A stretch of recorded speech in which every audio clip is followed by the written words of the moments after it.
प्रितीच्या भाव भयणीनो, तुमकां सगल्यांक देव बरो दीस दिवं म्हणटा. आयज सोमार आनी आयचें शिवर्तमान जावन आसा म्हत्वाची 28वी चीट 8 ते 15 पर्यंत. आनी आतां आमी पयलें देवाचें उतर आयकुया. त्यो वस्तुऱ्यो भिवन भिवन आनी व्हड खुशालकायेन समाधी सोडशिल्ल्यो बेगीन कोसळ्ळ्यो आनी दामी दामी ताच्या शिसांक कडीत करूंक गेल्यो. आनी ओचितूच जेजू तांकां मेळूंक आयलो आनी म्हणलें, नमान तुमकां. आनी तांणी लागीं सरून ताचे पांय धरले आनी ताका नमस्कार केलो. तेन्ना जेजून तांकां म्हणलें, भियेनाकात, वसात आनी म्हज्या भावांक गलिलयाक वसात म्हूण सांगात, थंय ते म्हाका देखतले. पारो करतेल्यांचो रिपोर्ट.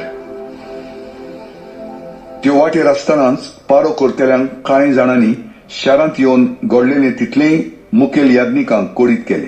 हांणी जाणट्यां बरोबर सभा जमोवन बरेच पयशे सैनिकाच्या हातांत घालूंक एक थाराव घेतलो.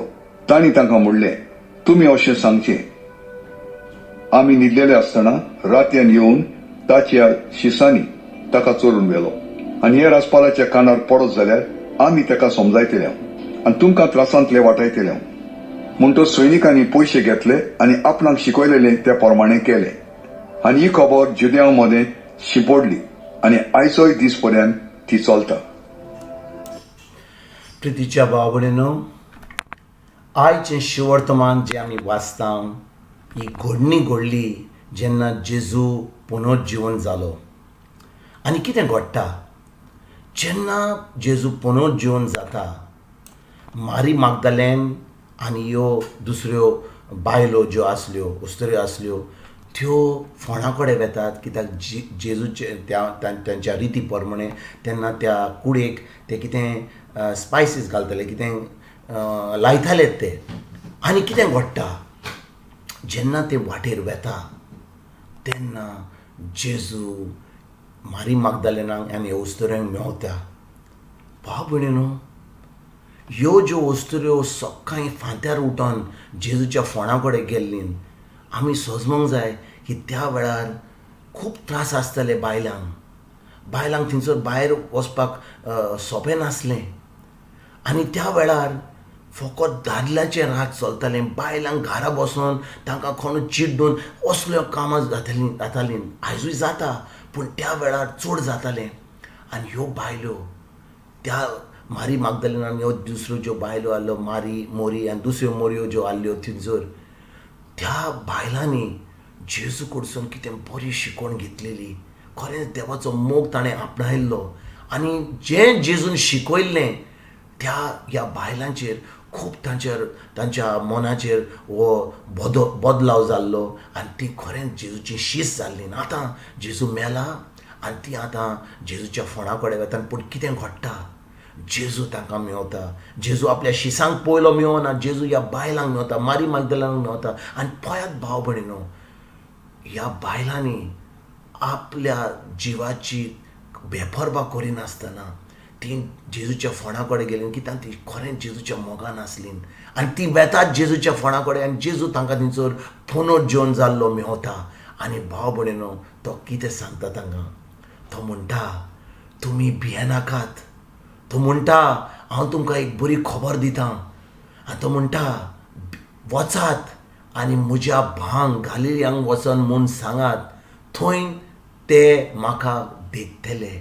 भाव भयणीनो, जेजूचे शीस घरान बसलेले, जेजूचे शीस भिरांतीन बसलेले, जेजूचे शीस भायर वचपाक तयार नासलेले. पूण ह्यो बायलो भायर वतात जेजूच्या फोंडा लागीं. आयज आमी ह्या संवसारांत कोवीड-19 चलता, हें वायरस चलता. कितलो लोक मेल्लोलो आमी आयकता. आमच्या न्यूज पेपराचेर, टीव्हीचेर ह्यो खबरो आयकता आमी ह्या शिसां भाशेन भितर भिरांतीन बसलेले काय, और ह्या बायला भाशेन आमी भायर वचोन आमी जेजूच्या फोंडा कडेन बरी खबर दिवपाक आमी तयार आसा.